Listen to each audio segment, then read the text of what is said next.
I said, didn't know there was a front This here meeting.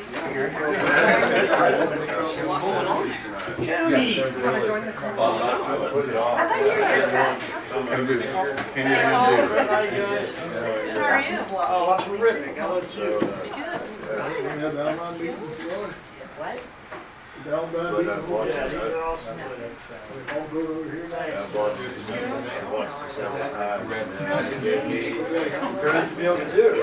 that's good. I got one. I'll take another one. Yeah, I think I gave one more. I don't know. I think I gave one to Gary already. Oh, good. Yeah, I got one. I got one for Minster. I'll take one for Brady. Thanks, good. It's not the car. One thing I forgot to do is take off my license, but I didn't know there was now I'm driving This first week? I'll take it out pretty soon. Classroom orientation, actually. probably do it if I Yeah, let's do it. Well, the rate in general, I gotta go another week. I did. So much involved. Hey, Charlie. Be up there too, or? Yeah, Cincinnati had No, I he says he thinks I'll position this guy. Hey, talk about my phone. out of an AA. I'm worried about Dwayne have to work? He's working. He'd be here, but he said he might be running a little late. That's nice. The AC works in that. Yeah, and the radio works. good. Leo comes back to the way.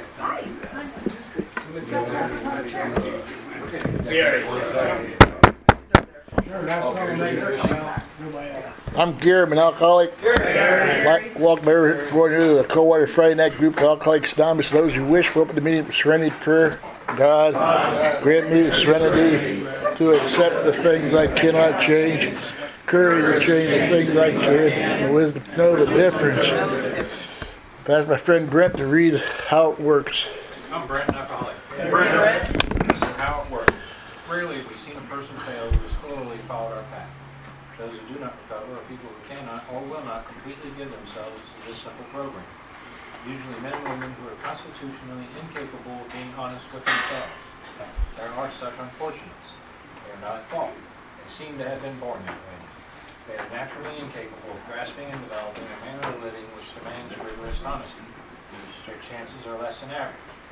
There are those too who suffer from grave emotional and mental disorders, but many of them do recover if they have the capacity to be honest.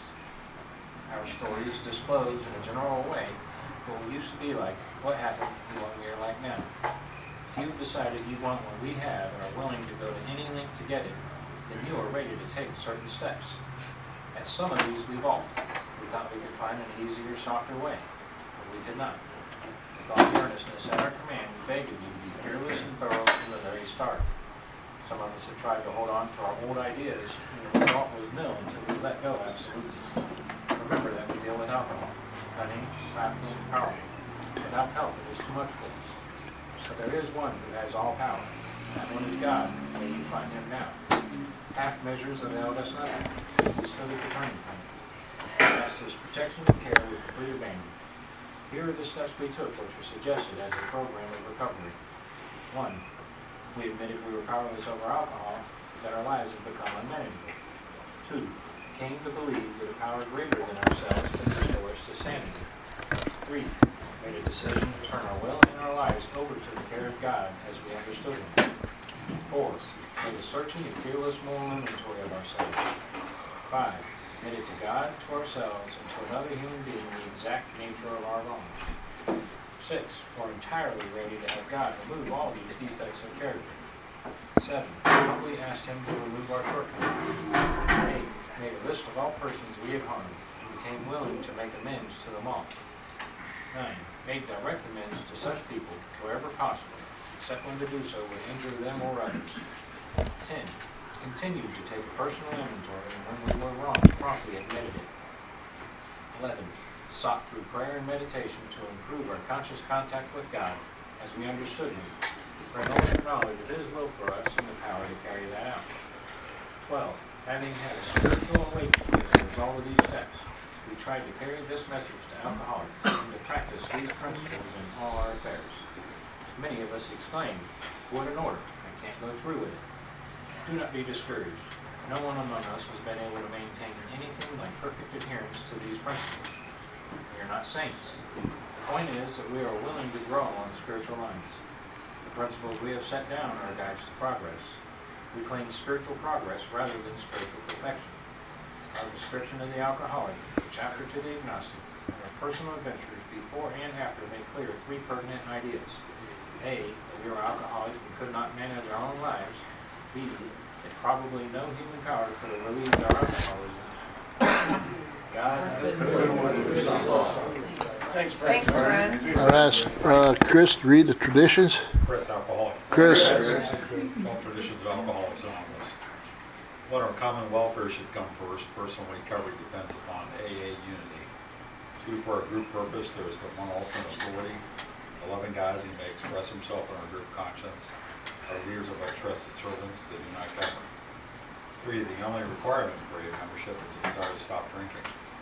Four, each group should be autonomous, except in matters affecting other groups or AA as a whole. Five, each group has but one primary purpose, to carry its message to the alcoholic who still suffers.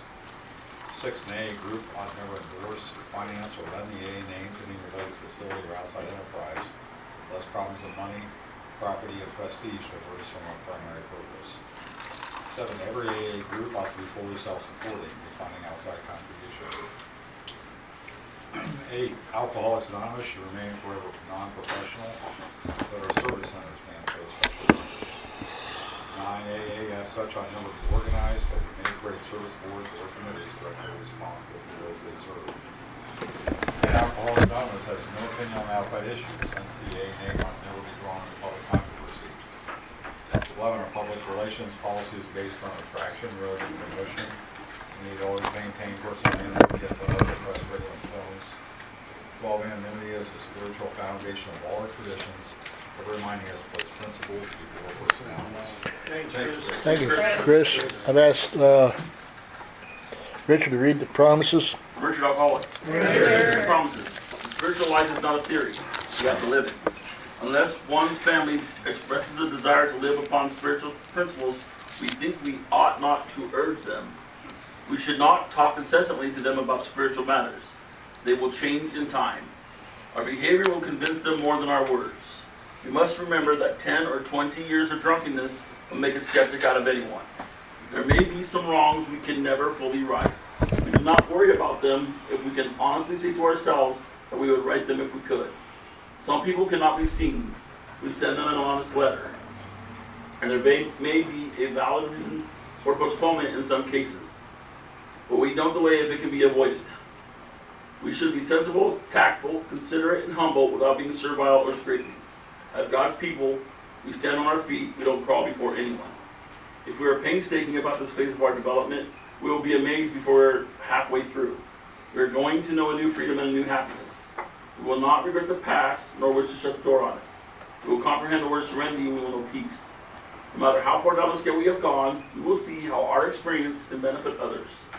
The feeling of uselessness and self-pity will disappear. We will lose interest in selfish things and gain interest in our fellows. Self-seeking will slip away. Our whole attitude and outlook upon life will change. Fear of people and of economic insecurity will leave us. We will intuitively know how to handle situations which used to baffle us. We will suddenly realize that God is doing for us what we cannot do for ourselves. Are these extravagant promises? No, we think not. They are being fulfilled among us, sometimes quickly, sometimes slowly. They will always materialize if we were for them. Thank you, Richard. Ask my friend Steve to read the reflection.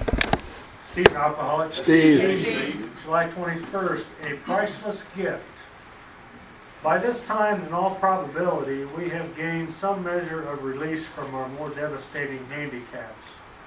We enjoy moments in which there is something like real peace of mind. To those of us who have hitherto known only excitement, depression, or anxiety, in other words, to all of us, this newfound peace is a priceless gift. 12 Steps and 12 Traditions, page 74. I am learning to let go and let God, to have a mind that is open and a heart that is willing to receive God's grace in all my affairs. In this way, I can experience the peace and freedom that come as a result of surrender. It has been proven that an act of surrender originating in desperation and defeat can grow into an ongoing act of faith, and that faith means freedom and victory. Thank you, Steve. Ask friend Mitch to read the 24-hour book. I'm Mitch, I'm an alcoholic. Hey, Mitch. July 21st, AA thought of the day. If we feel the need of saying something to put another member on the right track, we should try to say it with understanding and sympathy, not with critical attitude. We should keep everything out in the open and above board. The AA program is wonderful, but we must really follow it. We must all pull together, or we all sink. We enjoy the privilege of being associated with AA, and we are entitled to all its benefits. But gossip and criticism are not tolerated. And tolerance is AA's principle that is absolutely necessary to the group unity. Am I truly tolerant of my AA group members? Meditation today. Faith can move mountains. That expression means that faith can change any situation in the field of personal relationships.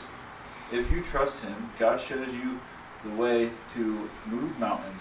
If you are humble enough to know that you can do little by yourself to change a situation, if you have enough faith to ask God to give you the power you need, and if you are grateful enough for the grace He gives you, you can move mountains. Situations will be changed for the better by your presence. Pray for the day. I pray that I may have enough faith to make me really effective. I pray that I learn to depend less on myself and more on God. Thank you, Mitch. Here in Coldwater, we have the token system. I ask for friend Sarah to give out tokens. Hi everybody, I'm Sarah and I'm an alcoholic. Sarah. Here at the Coldwater meeting, give out tokens to represent various lengths of continuous sobriety. Starting with the 24-hour line, anybody's first meeting since your last drink, willingness check, whatever you want to call it. Anybody need a 24-hour token? Nope. 1 to 3 months. There's 3 months back here. I've never done this here before.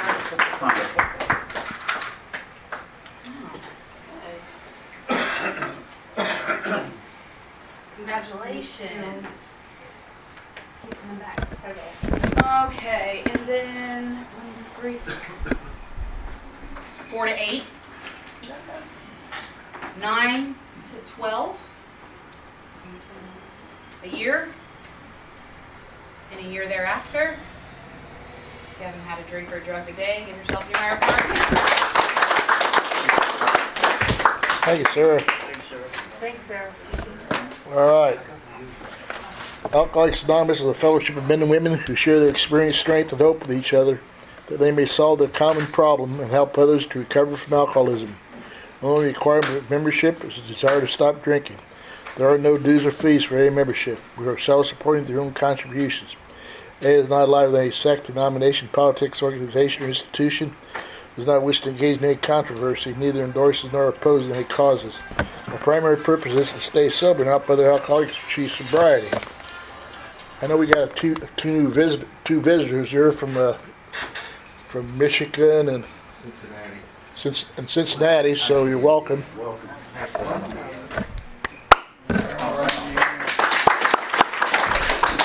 right, as far as announcements, we got quite a few. Double anniversary celebrating Mendon New Beginnings group and the St. Mary's Giving Hope group will be Saturday, September the 9th. Living Hope Church of St. Mary's at 1125 Indiana Avenue. Doors open at 1, eat at 2. Meat and drinks provided by the groups. Please bring a covered dish and a friend. 50-50 drawing and door prizes. All right. On August 11th through the 13th, we have the Ohio State 67th Ohio State Convention. It's at the Holiday Inn, 2800 Presidential Drive. Fairborn, Ohio. It's a school life, we never graduate. There's information here on that if you want to get registered. There's registration forms up here. Also, Get Sober, Stay Sober annual carnival and benefit is, that's already been with. No, that's it. Alright. The new meeting, the Happy Destiny Group, please join us. We meet Tuesday at 7 o'clock at the Zion Evangelical Lutheran Church, 218 East I Street, Portland, Indiana. Meets at 7. It's a literature group, open to the public. And on Saturday at 10 o'clock, they meet at the hardware store. It meets at the same place at 10 o'clock on Saturday.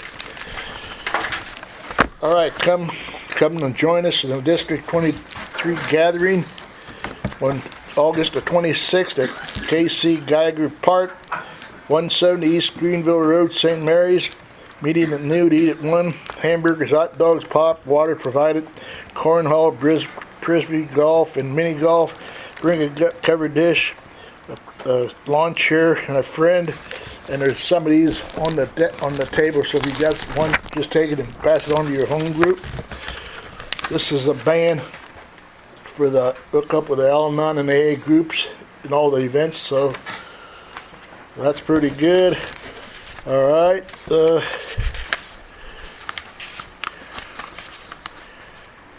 What else we got? Oh yeah, and on September the 24th, this group will be celebrating the 43rd anniversary, and it's supposed to be over here at the church basement. They're supposed to be done with that by August, so we'll be meeting here till we move back there. So it's probably start at 1 o'clock. We'll get flyers out. We already have our Al-Anon or AA lead, and Al-Anon is supposed to get their lead. So when they get that, we'll get our flyers out. September 24th, Fourth. so we said? What? September 24th for Cold Water. 24th of September.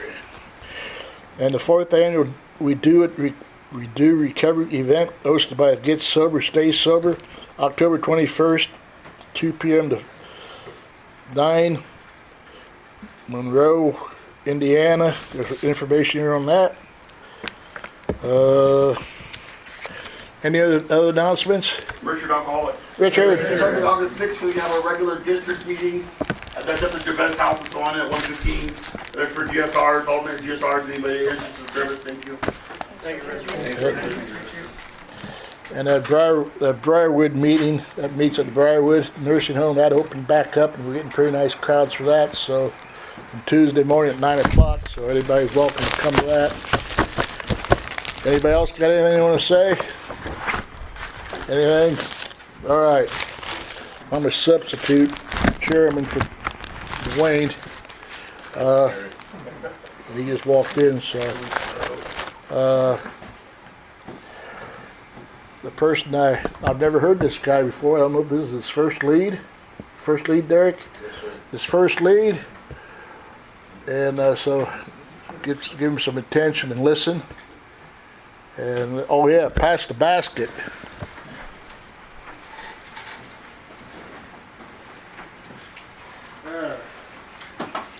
All right. Deric, welcome Deric from Mendon.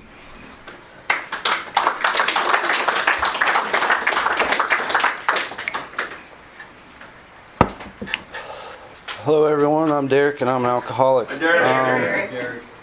My sobriety date 8/1/21.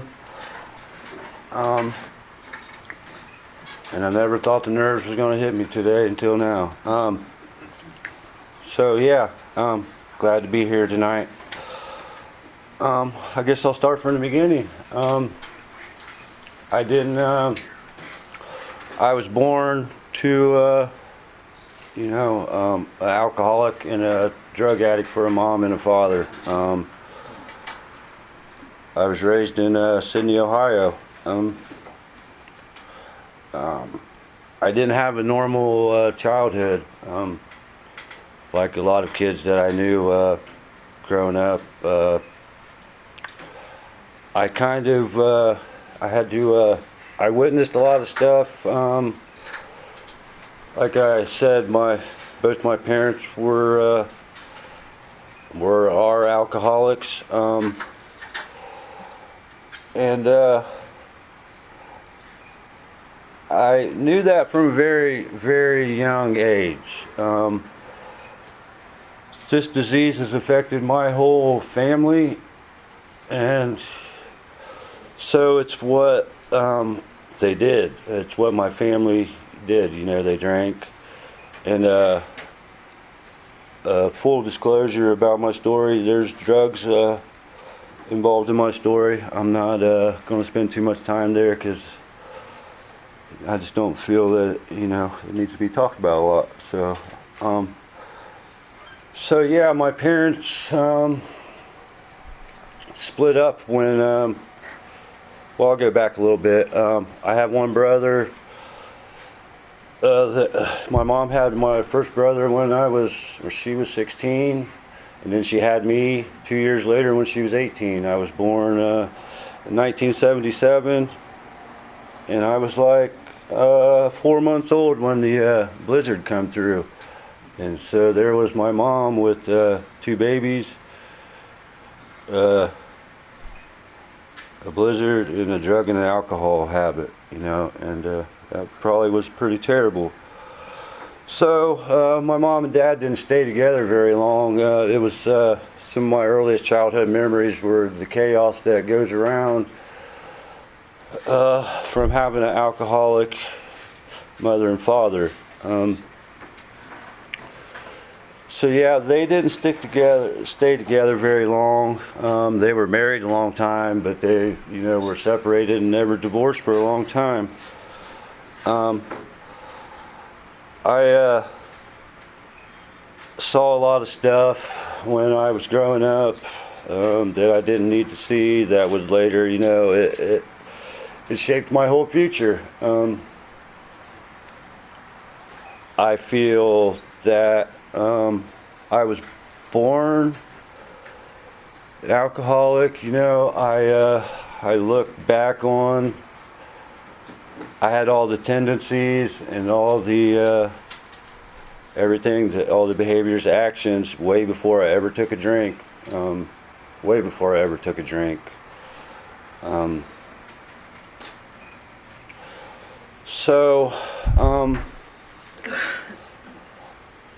Around, by the time I'm like 5 years old, me and my brother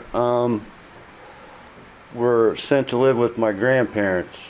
For, you know, I really wasn't told the reasoning, but, you know, I would think that, you know, it was probably a situation to where my parents weren't able to take care of us at the time. You know, they were young. My mom was probably only 21, you know, I'm, you know, 22, and she was starting her own journey on this battle, you know. But as far as my childhood goes, I spent a year, me and my brother spent a year with my grandparents. It was the only time that I ever got to meet my grandfather. My grandfather died when I was like 7 years old. So I got to spend a year with my grandpa, you know, and my other grandpa died about 20 years before I was ever born. So it was, as far as my childhood goes, that was the 1 year that I had of normalcy, that we went to school, we weren't moving around, we weren't living in, I didn't, it was probably one of the only years of my life that I haven't lived in chaos. And I'm 45, so that year was, you know, it was pretty special. Before that, you know, I remember being in kindergarten in like 6 different schools. So we had moved, you know, we were moving around, and it really affected me at the time, you know, because I went and I made it through kindergarten, living with my grandmas. And at this point, you know, my mom had gotten us back, and we'd moved from my grandma, and we moved to Pickaway, Ohio. And I lived in Pickaway, Ohio for from first grade till my freshman year of high school. I didn't have very many. I didn't have very many friends growing up. I don't know that I really tried to make friends. I don't. And the friends I did have, were they were kind of like, Pickaway was like divided up into like, I don't know, like 4 sections of town, and I lived in the poor section of town, and I went to the poor school. We were made fun of, pretty much. We would play sports, and we would get the second hand. We were the last of the last. We didn't have a lot.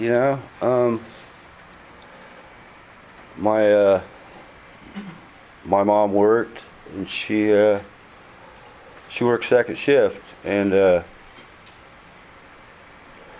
she remarried later in life, but for the most part, me and my brother would get out of school, and she would be at work. She was a nurse's aide, and we were left to fend for ourselves.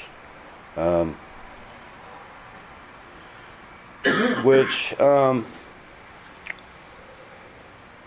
it taught me a lot of that point in my life. I'm 9-10 years old. It taught me a lot of skills, because I had to grow up. I had to do for myself, at 9-10 years old. So I learned to become independent in that way. That was one of the only positives that was going on at this time.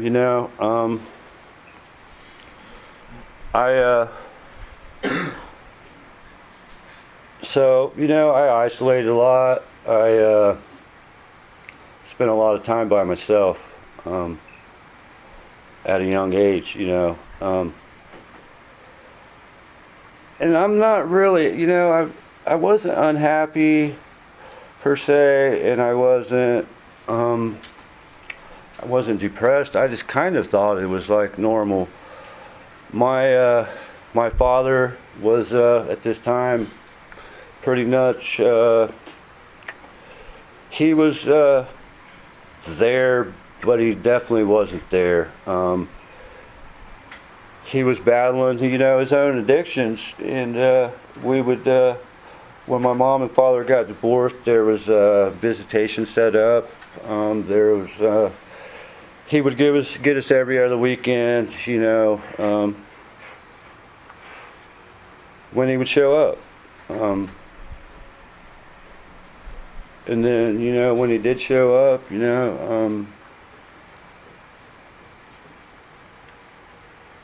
he wasn't there.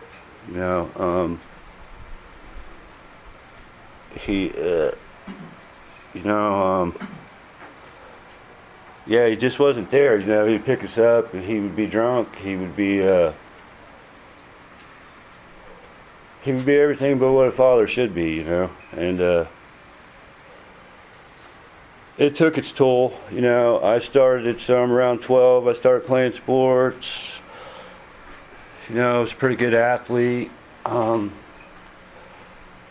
and I'm just going to talk about a couple instances because it shaped my life, and I would later go on to do the same exact thing to my children, but he made promises after promises after promises, that he could never live up to.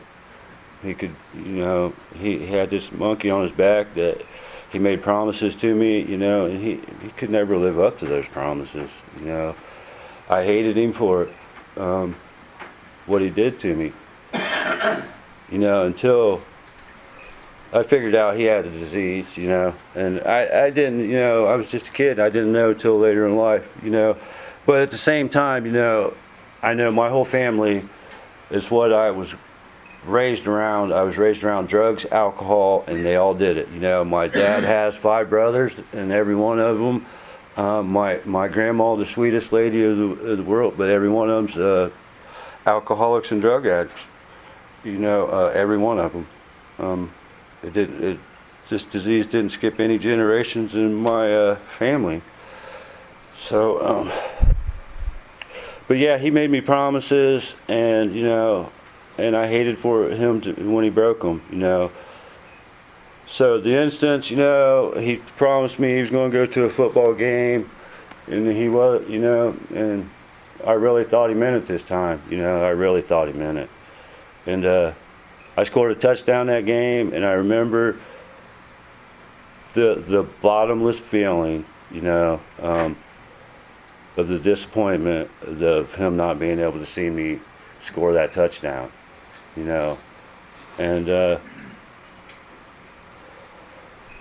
it wasn't it wasn't long, I was doing well in school. I always did well in school,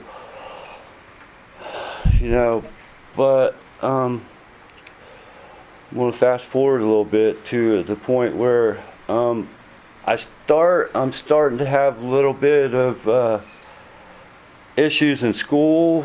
I'm starting to get in a little bit of trouble, acting out. So it started the long process of issues with authority, with the law, it started a long process. So my mom, I'm starting high school. My mom's starting to try to crack down a little bit on me. She'd want me to, and I have not at this point. I haven't, started to drink, but it's right around the corner. So I get tired of my mom telling me, this, that. So I decide, well, I'm just going to go live with my dad. He don't have no rules. Yeah, that's a good idea. So I'm going to go live with my dad. So I moved to Sydney, and I went and lived with my dad for the simple fact that, so I could go do what I want. I'm 15 years old. This is right around 1992, 93, and this is the time my life changed. This is when it all started for me. This is when I remember my first drunk.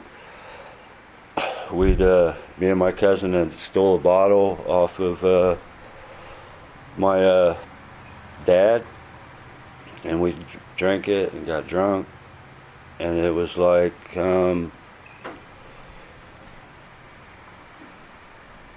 right away, it was what I was missing, I thought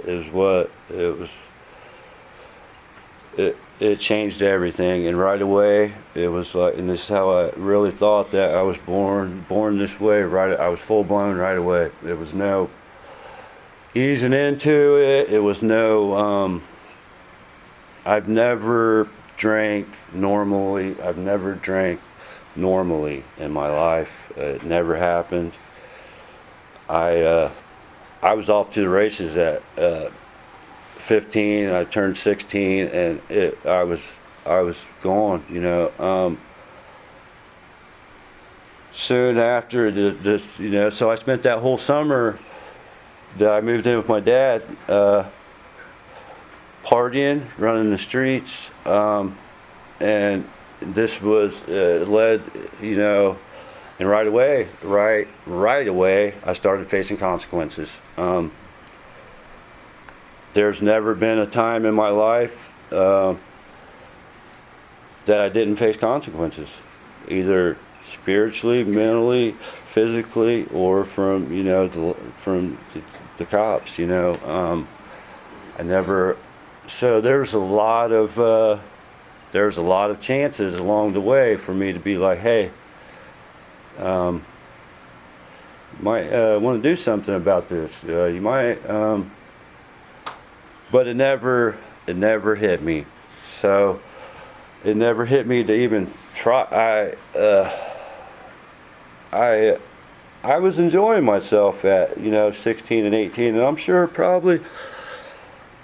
Even with the consequences, and they started right away, even with everything telling me, even with all my family members that I'm sitting here watching go to prison, dying, and you know, all the stuff that goes on in an alcoholic's life, you know, I was doing what I wanted to do. I truly, and I don't tell a lot of people this, but you know, at the time I idolized it. That's what I grew up knowing. They were my role models. That's who you know, my uncles, cousins, they were my role models. So that's where I already had the insane think, you know, it was already there. The insanity came, this disease hit me hard from the beginning, and it never let up. It's never let up on me. It's called, and there, like I said, there's 1,000 times in my life where it's like, hey Deric, but it just never materialized to where I would want to do anything about it. So right around this time, I had my first child when I was 18, and you know, that's another thing that I was doing.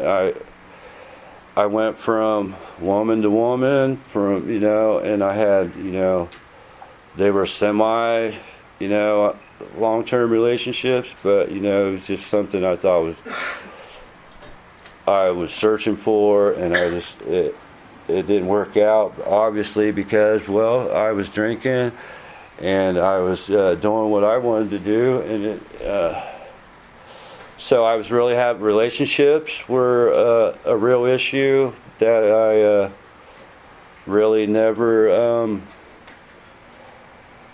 I got in relationships and they went badly, and I got out of relationships, and then I went and got into another relationship, and that was a cycle that I lived in for a good long time. I thought, even at 18, I thought that my daughter would change it. I really, really did. I really thought that I could get better, because I was already a F up really bad at this point. You know, at 18, I'd got a job. I was working. You know, at 18. Me and the girl had already split up. Child support. So at 18, so I got a full-time job, and I worked this full-time job from 18 to 31. And the only reason I kept that job is I had a plant man. You know, I would go out, and you know, I'm not going to spend a lot of time talking about this drunk log stuff, but you know, I would just go out and I would drink every day, and I would go out and get in, and I would be late for work or not show up. But the only reason I kept this job, I don't know, I had a plant manager that, I don't know if but I would basically, you know, he'd call me in his office every morning when I would stumble in, and he wanted to know how, you know, I don't know if he was trying to live like vicariously through me or what, but if I would go bullshit and tell him some drunk story that happened from the night before, and he slapped me on the back and tell me to go to work, you know. That was pretty, you know, I lived like that, so I always knew that I was going to have a job. As long as I was there, I was one of the best employees, but, you know, I had a hard time getting there a lot of times. But you know, so somewhere along this time, I'm in my early 20s, you know, and I'm drinking every day. Hard drinking every day, from the time I get off work to the time I get off to the time I go to bed. It's a repeated cycle, you know, but it's right around this time, I'm around 25 or so, you know, that I started, before this point, I'd smoke pot, you know, and I'd done, you know, a little, I'd smoke pot, you know, but somewhere along the line, I got introduced to pain medication, and that was really changed my life. It added another layer of of brokenness. So I'm doing drugs, I'm drinking every day, and so the job, after 13 years, they sold the company and to a company based out of Columbus, and I was one of the 3 people in the company that they offered to relocate to Columbus, and I turned them down, and I don't know if it was the right decision for me at the time, but all the decisions I were making at the time were based on drugs and alcohol. I'm not going to look back on this time, woulda, shoulda, coulda, did a lot of different things, so I don't relocate, and so I'm without a job for the first time in my adult life. And it didn't happen, it didn't last long, because luckily, I had a guy that I worked with, he got us another job, and we were working in Tip City, doing the exact same thing we were doing for all these years. And this is the time I really lost. I lost whatever I had left. I lost myself at this time. The pain pills, that stuff quit working, and I ended up on heroin. And at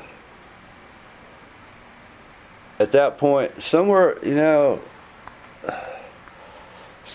the line, my drinking started to be less, and the using and the other stuff started to be more. And at some point, the drinking had actually, had stopped.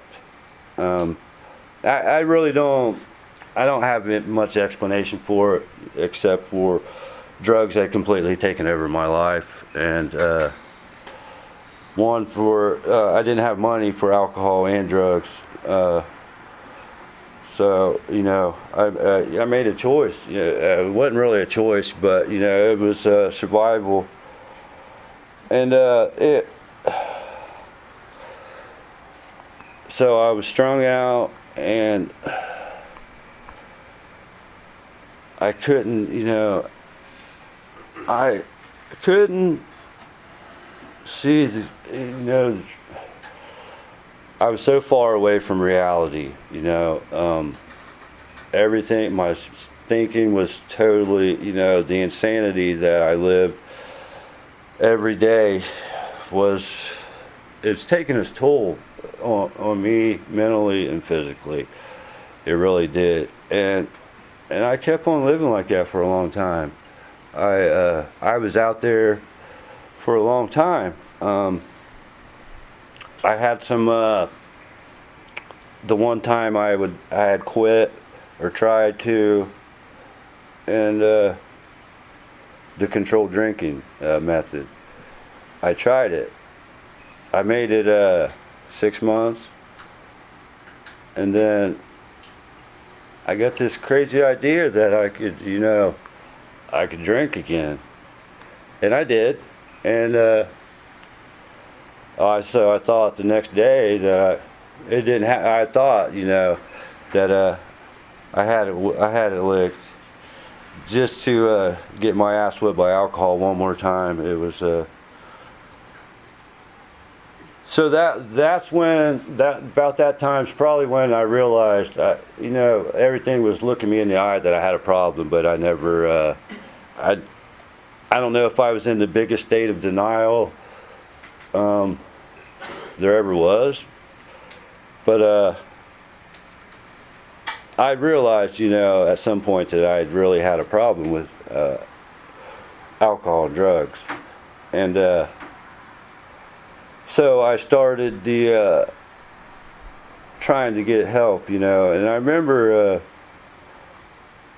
it was funny. I'd seen Dave the other day at a meeting, but Dave from Sydney, it was probably the only guy I can ever remember ever being at my first AA meeting. You know, I'd never, and that's all. Him and that little dog. That's all I really remember from this meeting. You know, and I was court ordered. I damn sure didn't show up there voluntarily. And I was trying to figure out a way, and I did figure out a way. That was the only one I went to, and I had the girl that I was with at the time signing my course slips. So I went to one meeting, and I was like, yeah, this is not where I want to be, because it interfered with what I was wanting to do, you know, which was drink and do what I wanted to do, which was self-destruct. I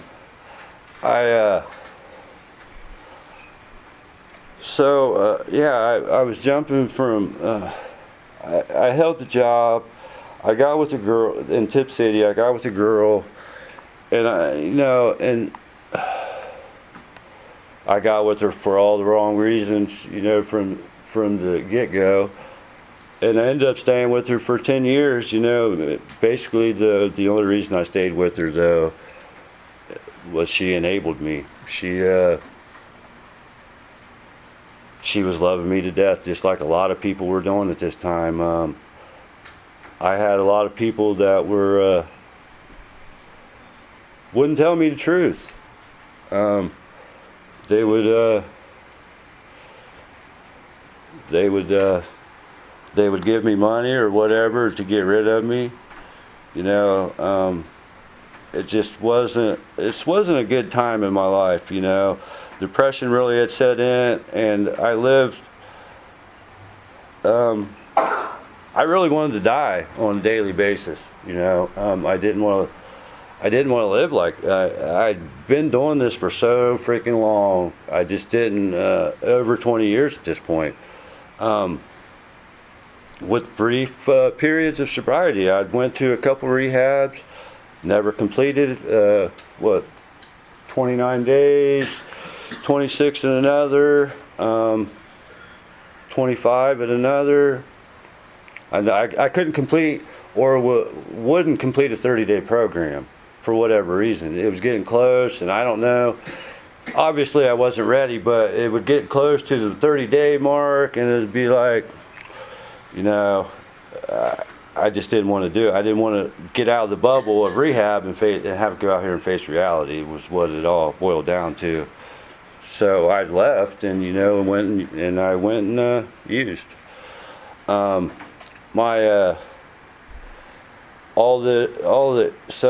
I'd have a lengthy criminal history as a result of all of the circumstances and drinking and unruliness, and I just didn't have any respect for the law or rules or any kind of authority at all. And the people I run around with was like-minded, and they thought the same way. You know, we were just out raising hell on a daily basis and doing whatever we wanted. And you know, like I said, I was getting thrown in jail quite often. I've done, you know, more time than I'd like to ever admit, you know, but none of it was ever anything serious, you know. And I think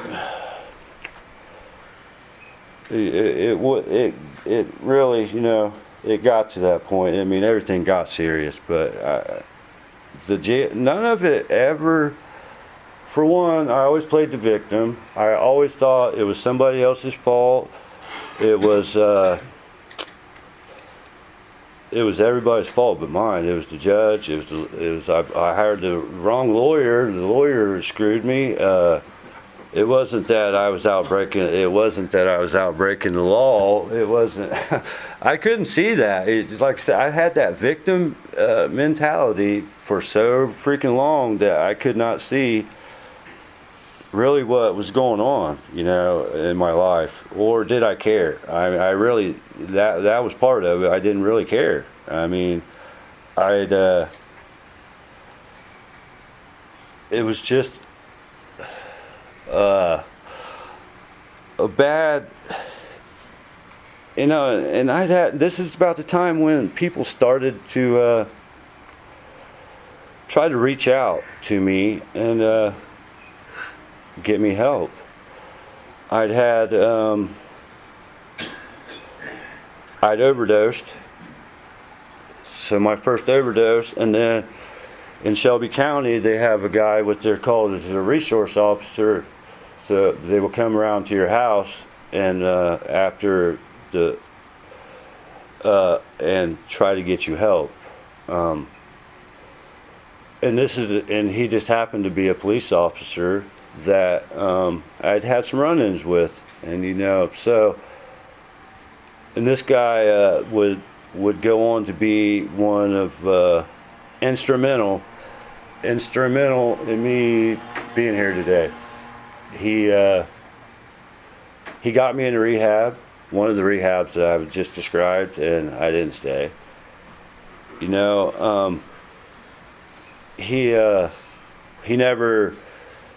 turned his back on me.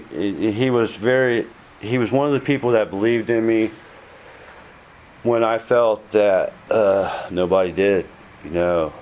I'd burnt so many bridges, and I did a lot of stuff to a lot of people that I pushed God and everybody out of my life.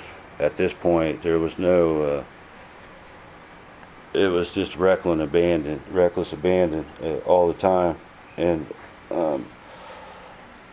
so, I couldn't stay in rehab. Landed in psych ward a couple times. I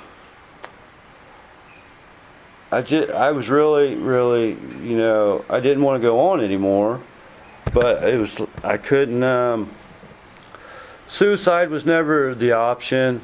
The drugs, I just thought the drugs that I was doing, that it would eventually do it,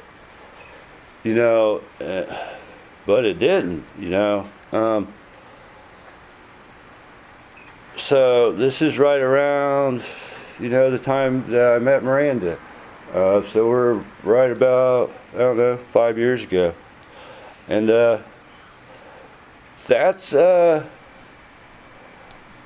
this is the time when my life changed. I met Miranda and her daughter, and this is when my will to live started. This is when my will to live changed. At this point, I got just a little, it was her daughter Kinsley, that it made me want, it made me want to do better, and it made me want better for, I really wanted better for Miranda, because at this point, I met her daughter, and I just lived this life, and I just screwed up so much, and I felt that she was still young, and she had time, and she had this little girl, and she could do everything, and she still, I kind of disqualified myself from any of that. At the time I did. Of still being able to have a good life, a productive life, And later, I found out that my thinking was like, it was because I didn't love myself. So it wasn't, so right at this time, Miranda, right as soon as we met, it went bad. We were using together, and she had to go to do 6 months in the Mercer County Jail, and this point in my life, I had totally fell apart. It was like probably one of the worst. It was a really, really, really bad time. I was really out there, and it was really bad. So she does her 6 months, and I really don't know how I made it through the 6 months at this point, because there was a lot of bad stuff that happened at this time, and she got out, and we started using again, and this is right at the time, so we were using, and we were both to the, it didn't take long. We were both to the point. It's like, we got pretty much thrown out of the place we were staying at, and we decided like we want help, So we went to my dad's, and he started making phone calls. We started calling rehabs. I have an uncle that I talked about, before. He did a lot of prison time, and he's one of the few bright spots of our family. He had like 7 prison numbers, did over 30 years in the penitentiary, but now he's 17 years sober. And he works in the rehab industry in Toledo, and he was able, and it's hard to do, you make a phone call, but that day I was on a car going to rehab in Toledo, but they only had, the problem was they only had a spot for one of us, and it was the hardest thing I ever had to do was to leave Miranda that day, and I didn't want to, because I still wanted it for her, before me, I really did. So it was another week. I'm in Toledo for a week, and I'm calling home, and they still haven't found a spot for her. And the day that I called home, I done made up my mind. I'm like, I'm done with this. I'm out of here, And I got a call, and I'm almost in the process of packing my stuff and heading back home after 10 days, because obviously I'm cured after 10 days, and I'm ready to go back on the streets. And I got the call that she'd been accepted into. The day I was leaving, she got accepted into a rehab in Toledo. So I stayed. Because there was no reason for me to go back home. She wasn't there. So I stayed. I did okay for a minute, my uncle got me a place. He was a director of a halfway house, so he got me. I did like 30 something days in rehab. He got me into a sober living house that he was running, and he got me a job. I was working. He had a buddy that owned a business in Toledo. I was working for him, so I was doing all right for about a month, and somewhere along the line, I was roofing and I was doing some construction, so we had a couple rain days, and I was sitting, it was, long story short, I ended up relapsing. My uncle found out, he kicked me out,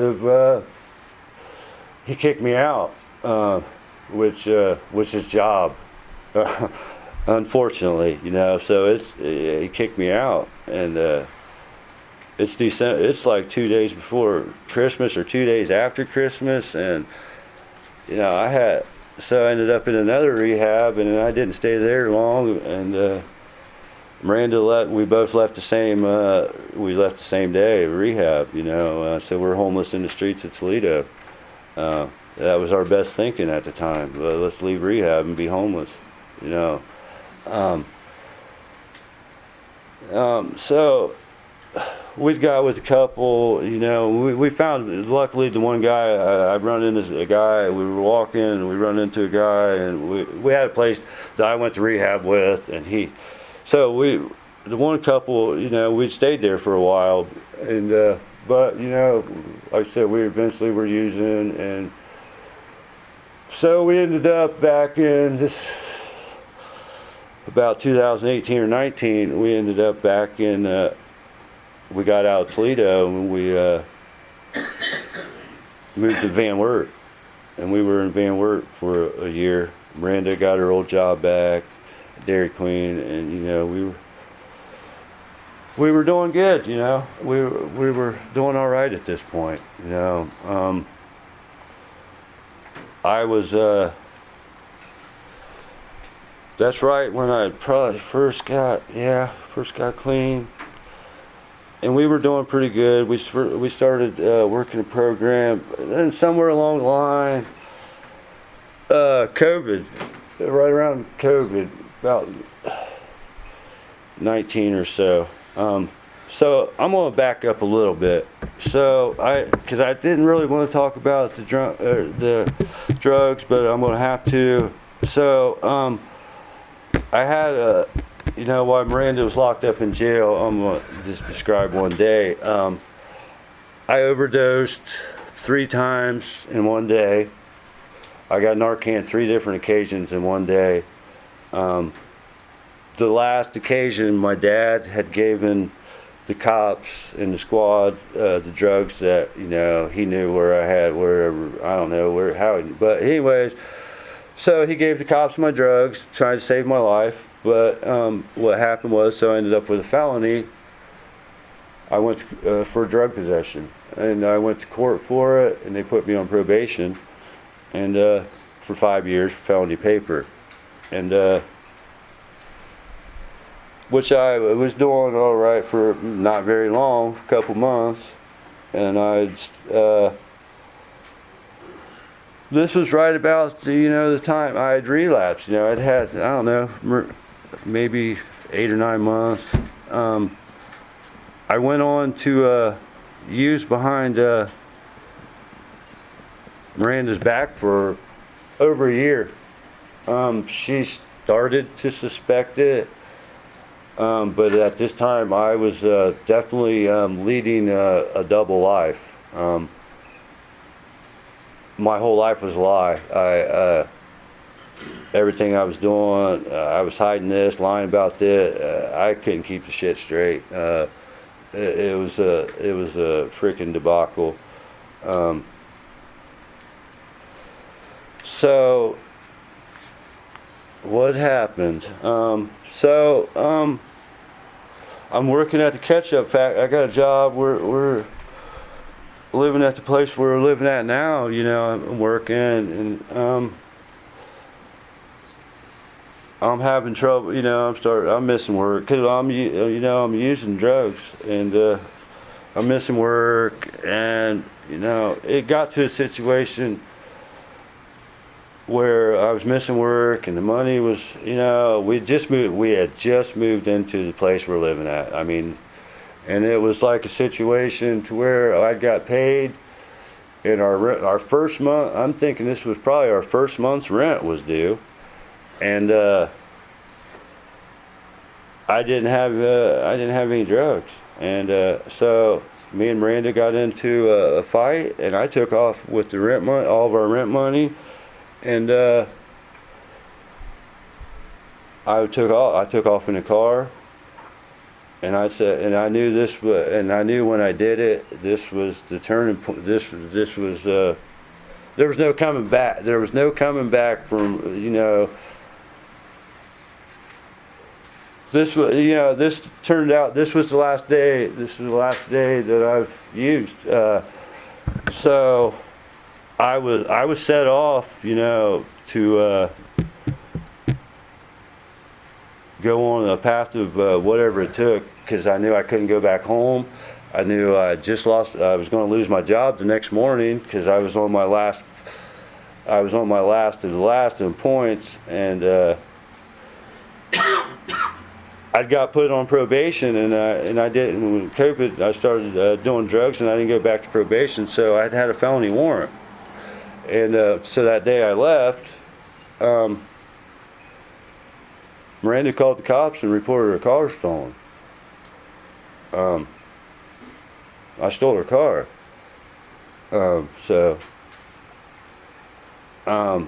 I did what I had set out to do. I went and got some drugs, and I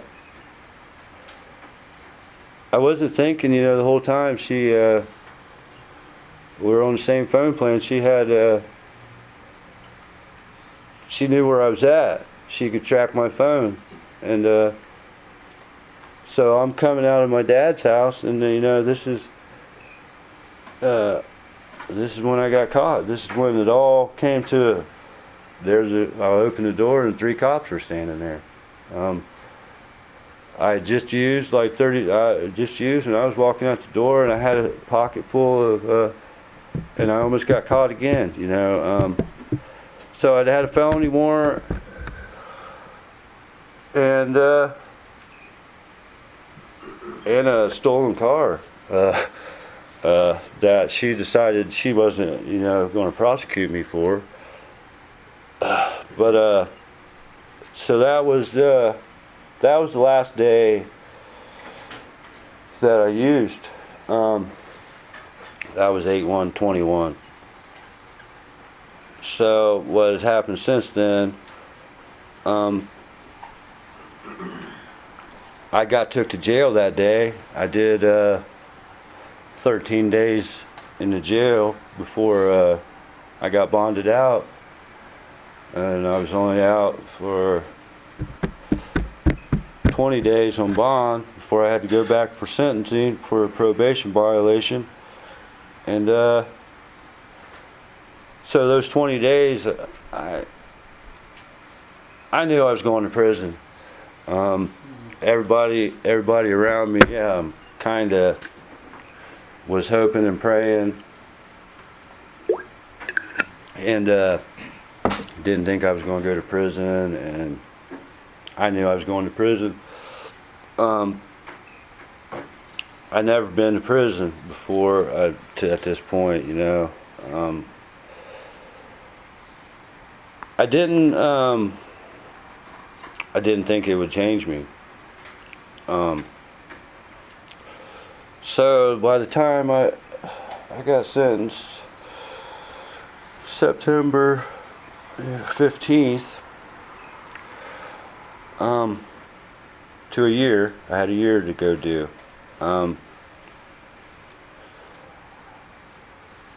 It was a really bad. It's what changed me, but it was in a really bad time, in my life. Me and Miranda have 2 children. They were babies, when I left, and it was a really, really hard time. I left her with 2 children to take care of. I lied to her for a year. It's not anything that I'm proud of. That what I did. Drugs was running the whole show, and it was a really bad time in my life. But so this is when I went to prison, and Miranda had decided, and I didn't know when I got arrested if she was going to stay with me, She had every reason to not stay. I mean, she had every reason to not stay with me, but she chose to stand by my side, and I'm very thankful to this day that she did, 'cause she's my rock. So the turning point, and I've hit 1,000 bottoms. None of it ever changed me. It never detoured me from doing what I was going to do. Maybe for a little bit, but prison was where I was able to find my higher power. Our daughter had got extremely sick while I was locked up. She was admitted to ICU, and she was in the hospital, and she just didn't know.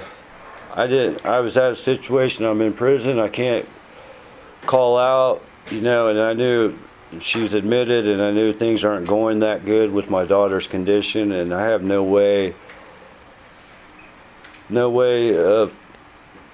kind of contact to Miranda or anybody on the outside world to know how my daughter's going. So once they shut the phones off this night, I was left.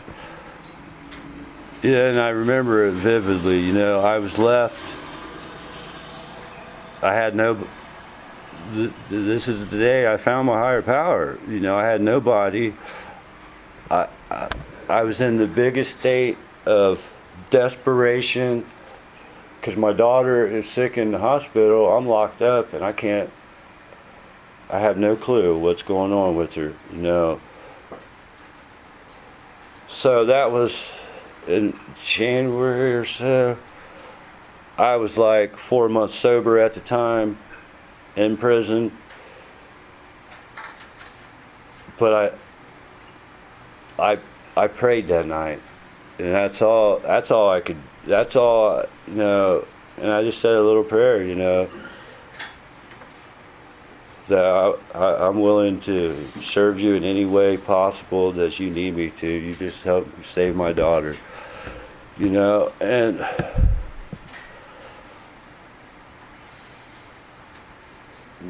I knew then, you know, and it was pretty much, it was just the environment that I was in. It was freaking, I never thought the scale of drugs was going to be in the prison, and the scale of whatever was going on. It was just so I'm 4 months sober, you know. I have no, and I tried to get some literature. I was having a hard time I got a 12 and 12 somehow from, I went and took a physical. I got caught, you know, trying to take a big book out of the doctor's office in the prison, and I'm probably the only guy that ever, I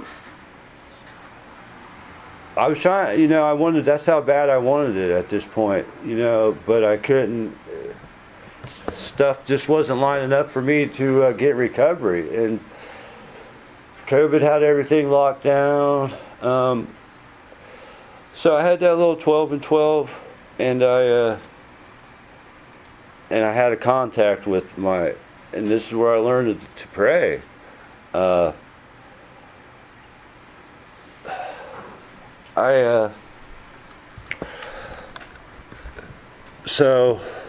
I make it through prison, and I come home. Well, first I had to go to a halfway house for 30 days, but then I came home April of last year on an ankle monitor for 5 months. I had to do 5 months on an ankle monitor, and this was really a really trying time. So they would only let me go, I was only allowed to go to work, I was only allowed to go to certain places, and the schedule would only allow for me to go to one meeting a week. And I went to Fort Recovery on Sunday night, and it was so that was the only really. So I'm on house arrest. I'm working second shift, and I'm freaking miserable. And I lived like this. I was definitely like in a dry, drunk situation, you know, for sure. Yeah, it was, but that changed, once, I got that ankle monitor off last August. I was, able to get to, start going to more meetings, and, work a program. Looking back on that time, that year, the prison, and it's only through, you know, I think through God that I, you know, made it through that period. Because like I said, I was really miserable. I was stuck at home. I could only work, and I was stuck on a shift. I could only see Miranda, like, we were on opposite shifts, and we'd only see each other on the weekends, you know. It wasn't good, and it was only through God that I probably, you know, stay sober through this time. You know, so we're almost to like last August, you know, now. I get off the ankle monitor, you know, and things start to click. The prison, what it gave me, and to take that, what the house arrest did do for me, it gave me structure, and it, you know, it made me I got to start to use my time, and I got a routine. it gave me stability that I really was kind of lacking before, and it really helped me out tremendously. At the time, I definitely wasn't thinking so. So I get the ankle monitor off, and I start going to meetings. When I got the ankle monitor off, I had a year sober last August.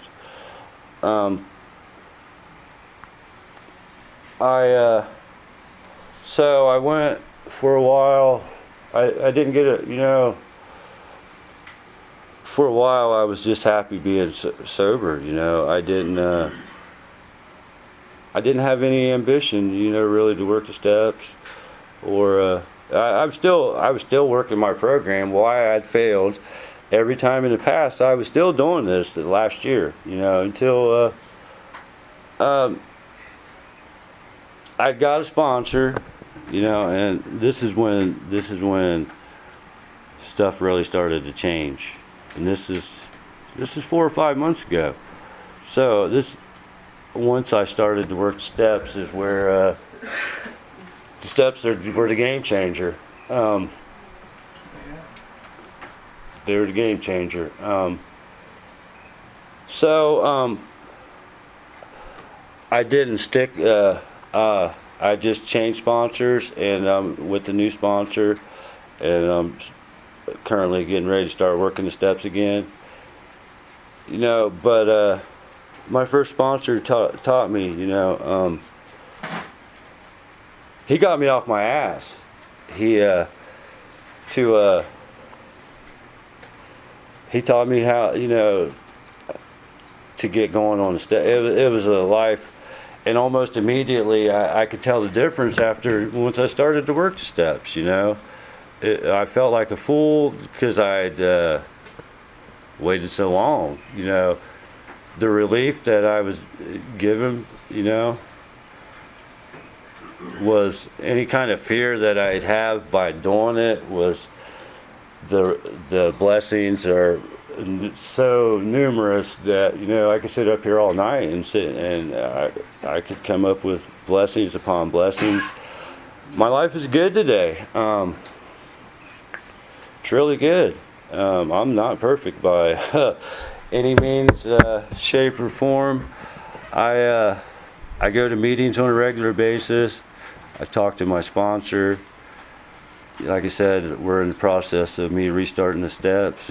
One of the greatest thing I like about this fellowship, I'm not from here, but I feel like I am.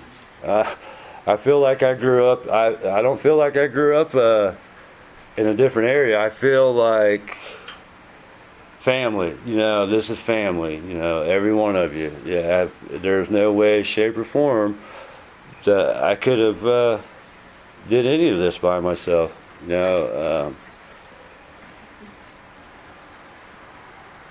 Miranda's family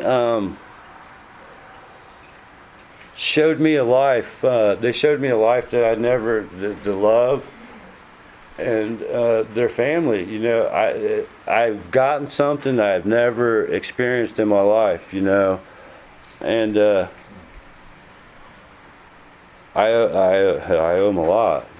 They supported me and they stuck by me through all this shit. That and they didn't. I'm not blood to them. They weren't obligated to.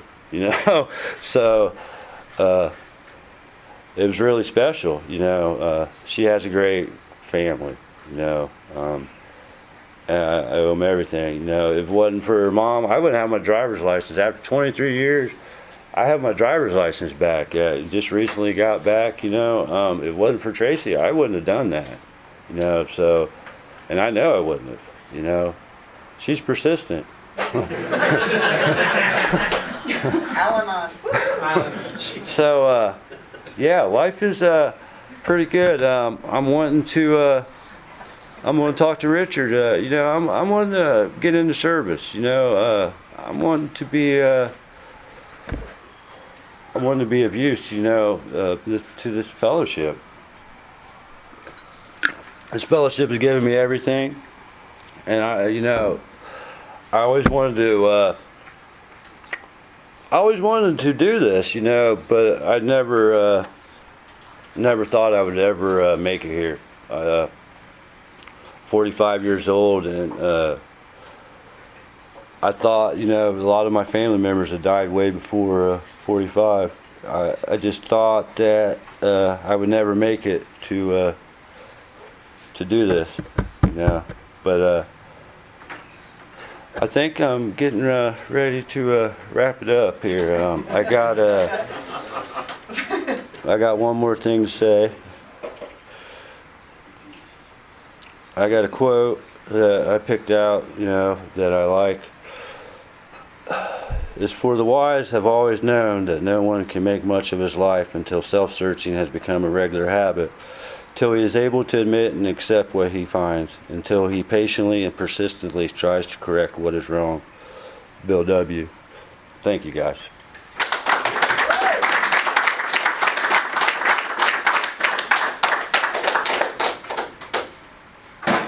Well, Deric, that was one hell of a first lead I've ever heard from anybody. And I was going to come up here and get the bell out of here, but I thought, no, you're doing a hell of a job. It was an awesome lead. And no, don't worry about that at all, because we all needed to hear that lead. That was awesome. And you could tell it was all from your heart, and that's where it comes from. And it takes what you got right over there. Family and friends. And the rest of this whole room's all behind you. Like we're behind each and every one of ourselves. That's what this program does. And thanks for your lead. It was awesome. I'm opening it up. Tom, alcoholic. That's all. Thanks for sharing it, Derek. That was a good first lead. Thank you. They're going to keep getting better. And they will. Thanks. Appreciate it. Thanks, Tom. I'm Rich Alcoholic. Hey, Richard. Thanks, Derek. Like they both said, I couldn't tell it was your first lead. I really couldn't. We have some things in common. And I found out tonight, multiple rehabs, hospitalizations, things like that. I've never been to prison yet. And, been in jail, but never in prison. And, when you're talking about waiting for your dad, kind of got me a little bit. I remember when I was about 10 years old or so, my dad would come down from Seattle. We were living in Fresno, California. And we used to sit on the curb waiting for him for hours and hours and hours. And, sometimes he'd just never show up. Anyway, you're gonna have a lot of people who stick with it. Appreciate it. Thank you. Thanks, Richard. Thanks, Richard. I'm Garrett, an alcoholic. Hey, Garrett. Hey, Garrett. Like what you said in the end, I feel like you was born in this area. That's what's nice about Alcoholics Anonymous, it make you feel at home. Yeah, if you did lead to it, that's all. Shirley, alcoholic addict. Derek, thanks for your lead. You actually triggered a couple traumatic core memories in my system that I've not thought of in a lot of years, and probably has kept me out there drinking and drugging. So it was just a reminder that, there's still some things in me that I need to work on, and, I appreciate that, because without hearing your story, I probably wouldn't have been aware of those things today. So thank you. Thanks, Shirley. I'm Donna. I'm an alcoholic. Hi, Donna. I appreciated your story. I can relate a lot to moving around every year and living in chaos, and that was just like growing fingernails for us. We didn't know what normal was. And then when I did find out what appeared to be normal, it's the constant stuffing of alcohol and drugs just connected up to relieve that pain. I can relate to that. I appreciate your story, and it does help people with me. Thank you. I'm Sarah, and I'm an alcoholic. Sarah. Thanks so much. It was a good first lead there. I've known you for quite some time, and I think I've heard you say more stuff tonight than I ever heard in my entire life. So, no, but I say that because it shows growth for you to stand up there and do that, because to just get you to talk for a long time is difficult. So, yeah, I know, but I see a change in you, keep doing it and it'll keep changing, and so I'm really proud of you. Thanks, Sarah. Joni, I'm an alcoholic. Joni. You know, I think the word I related to mostly that I picked out was the word victim. And that's what I was too. And you know, when we grow up and we start taking responsibility, life changes. And yeah, and I've seen a light come back in your eyes, and I can see where you want to be in these rooms today, and I'm glad you're here. Love you, brother. Steve, alcoholic. Thanks, Derek. I really enjoyed that. I mean, that was really authentic. And I'm glad that you're getting a lot out of the fellowship. And I feel the same way. And as it says in the 24-hour reading today, let go and let God. And I remind myself of that constantly. That's a great saying. And every now and then we latch on to one of those sayings, just like you liked your little reading that you did at the end there. And that let go and let God is one of mine that I'm latching on to. So I appreciate your lead. Thank you very much, and congratulations on your term. Thanks, Steve. Anybody? Brad, I'm an alcoholic. Brad. Great lead, Derek. I really appreciated that. I think it would have been probably the second or the third time I met you when we come down there to Coldwater that night. Probably the second, because I called you by name. For some reason, I remembered your name. I don't know why. I probably only ever met you one, but and your mouth dropped, and you're like, "How the hell do you know who I am?" or whatever. I'll never forget that. I can relate with how you talked about you were born an alcoholic, because that's what I always thought. Because it's not normal for 3, 4, 5-year-olds to do the stuff that we've done. And another thing I really liked and could relate to was your moment of desperation when you were in jail and you turned to your higher power. And that's just, it seems like it clicked for you then, and that I could relate a lot to that. And I just want to thank you for being my friend. Thanks, Brad. Thanks, Brad. Anybody else? Well, Derek, like I said again, that was an awesome lead. Stick around, and you're going to do a lot of good for a lot of people. Let's stand and say the Lord's Prayer.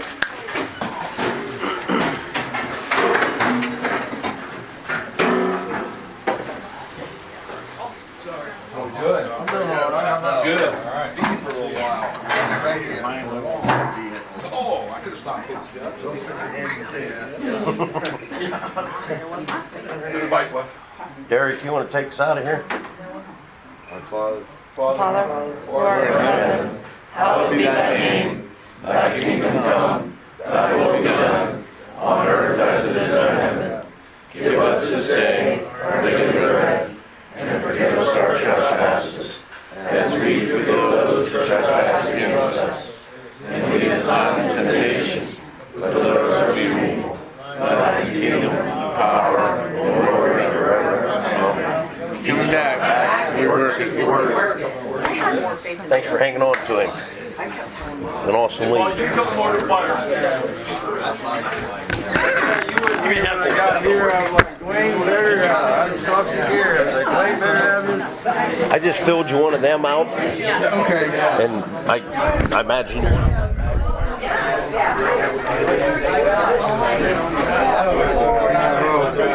Oh, thank you. It's still on. Cool. I'm getting all recorded then.